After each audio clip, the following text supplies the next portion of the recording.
Welcome to Hidden Squidz Gaming. Today's party composition is going to be a Leper, a Man-at-Arms, a Jester, and an Occultist. One of my guilty pleasures of this game is using a Leper. I know they have low AC, they have low speed and dodge and all that, but one of my guilty pleasures is just guys with really large swords or playing the sword type style in these games.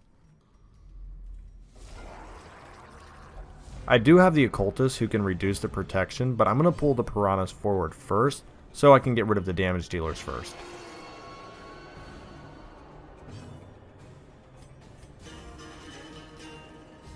As you can see, as I mentioned, a Leper, sometimes their accuracy is not the greatest and I get a miss right away, which isn't great.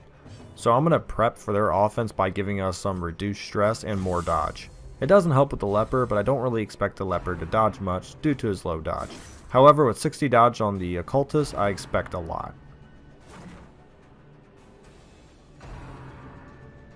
That critical for 20 is really annoying, however, I don't get stunned or moved, which is good. I can always heal that back up later, and the Leper has a large HP pool. I'm going to use Battle Ballad here to increase the accuracy and critical chances of the Leper, the Occultist, and the Man-at-Arms. And I'm going to Abyssal Artillery so I can hit both of the Piranha and the main crab guy. Once again, still have 54 dodge, which is excellent. Much different result this time. I probably should have hit the first time, but percentages are percentages for a reason and I missed. But getting that 47 crit cleared that guy out of the way, and now we're ready to focus our next targets. I don't mind if he keeps title slamming because I'm probably not going to get stunned, and I'm also now protecting the Leper, which means I'll be taking reduced damage. I'm going to take this time to heal because the Piranha in the back is probably going to die now, because I'm going to use Retribution and hope he attacks the Leper. But I don't need it because the bleed out damage is actually going to tick him over, and now I can focus the big man. These savages are really annoying because the pinch they do does 10 bleed damage, and if he gets one or two of those off, I'm going to be pretty much forced to use my bleed bandages immediately because I don't really have the heals to keep making up for it. Especially if I'm unlucky and I bleed on my own people, I'll just add to the pile of bleeding.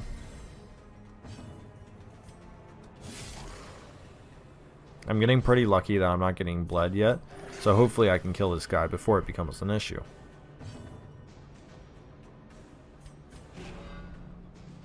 I'm finally going to get a chance to decrease protection, so I hope I can kill him this round so he doesn't get another turn.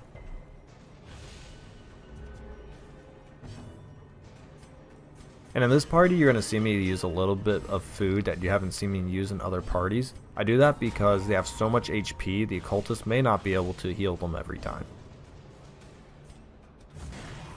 He does get off one last pinch, and since it's a critical, I'll probably bleed, and I do, so that's going to have to be removed. But I'm lucky that it happened not on the Leper, because that means my Man-at-Arms is not going to take the 10 damage, so I'm going to bandage that off real quick before I continue to move.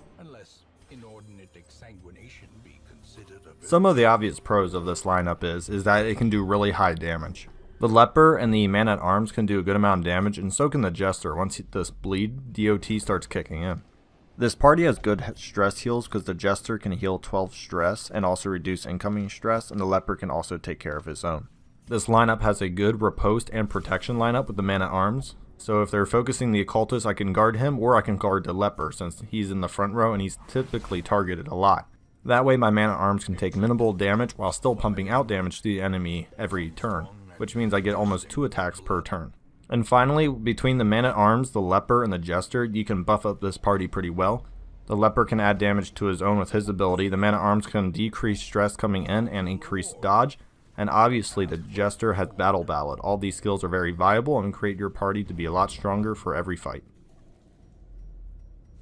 Once again, I'm going to kind of go through the same things. I'm going to first reduce all the stress damage I took.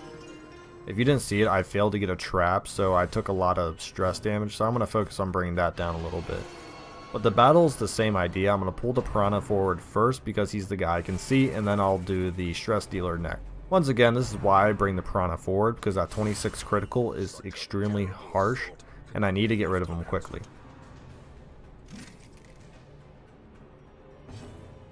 I'm fortunate enough to kill him. I do leave the body behind this time, but that shouldn't be a massive individual. I'm now going to protect the Leper once again, so I can avoid taking more damage from any attacks coming in on the Man-at-Arms and on the Leper itself. I've been pretty fortunate to dodge the last couple of abilities on the Jester, because right now his dodge is not that high. And that critical on the pool is also beneficial. Now we have the stress dealer in front, and we should be able to remove him. As normal, I'm doing the guard and riposte build, so whenever the Leper gets attacked or Man-at-Arm gets attacked, he gets the turn to hit back, because his crush isn't that strong to begin with his mace. Once again, I'm going to take this opportunity to take care of maintenance on my party. I'm going to remove stresses and try to heal or weaken as I go through on the Savage.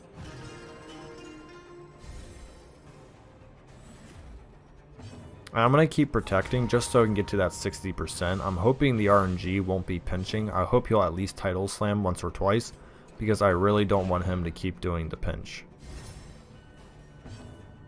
One of the cons of this party is the array of heal. It could be 30 or it could be 1. And these individuals do have a lot of HP, but when you need HP, you want it to be reliable sometimes, and this party cannot provide that. Another con is the back row is really squishy. They only have about 35 health each, and if they take a crit for 20 to 30, they're going to need full heals on them, and as I said before, the heals aren't exactly reliable. I put it in low attack diversity mainly because the Leper can only hit the first 2 positions strong, and the Man-at-Arms loses some steam after the 3rd position as well. I know there's other positions that can do that, and that's why we bring the Pool and the Occultist, so we can bring those individuals to at least the 2nd row. Finally, there's literally 0 stuns on this team. I could have added one to the Man-at-Arms and the Occultist. If I was to add a stun, I'd probably do it on the Occultist, because the Man-at-Arms stun can only hit the first 2 positions, and the Man-at-Arms is already too busy protecting and riposting on other turns that I wouldn't want to use him for a stun. So if I was to add a stun, as I said, it would be on the Occultist. So maybe this is the moment you've been waiting for. That little battle right before that final battle room is the Collector, and we're going to see how this party fares up against it. I didn't know this was a Collector obviously, so running into it was quite the surprise, and I was a little nervous, but it ended up a little better than I thought it was going to. I'm just going to immediately weakening curse him because I don't really need a heal, and as long as I can reduce the damage he's going to do, the better. And I'm also going to battle ballad because I can't literally do any damage to him, which means I don't get any damage off really, and now he's already collect called. This is not a great start, but it was what we have to work with. So I'm preparing my party for the worst situations by also bolstering our stress and dodge up, and I was trying to kill the Vestal in one shot, but it doesn't happen. And I'm not going to actually damage, I'm going to keep battling because I want to make sure my people always have the higher speed so I can go first. I'm going to Abyssal Artillery, and that's a lucky critical because I want to hurt both of them in the back while also hurting the summons he has. And I'm also going to Retribution in hopes that he gets targeted so I can hit the guys hitting me back every turn and killing a couple. I'm really just focused on the Vestal. I didn't want to split my damage because I just want the Vestal to die. They don't go for the Man-at-Arms on that attack, and it really stinks, and now he's going to collect call again, which means most of that hard work I just did went under the rug. And right there, that's why I Retribution, because I got a free 12 damage there. Good critical to finish him off. And if I can just pull him forward here, we'll be in good position. I really like the Occultist for that, because now I don't have to worry about anything. I'm going to heal and pop a Holy Water, and now I'm going to start laying into the Collector. Once again, it's a 47 crit without him buffing himself. You can begin to see the power of the Leper when he can crit and connect on enemies. He's only going to move himself back 1 now, which means he's still in the 2nd row, and that guy head games the dude in the back, which means I'm in the clear.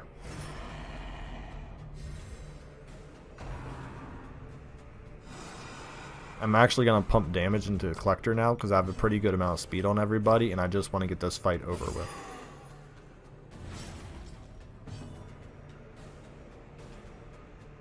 I'm going to heal up the Leper real quick because he's taking some okay damage. The wounds of war can be healed, but never hidden. He has 10 health left. As long as he doesn't heal himself, he'll die in the next 2 turns, so hopefully I'm not going to take too much damage from the remainder of these attacks.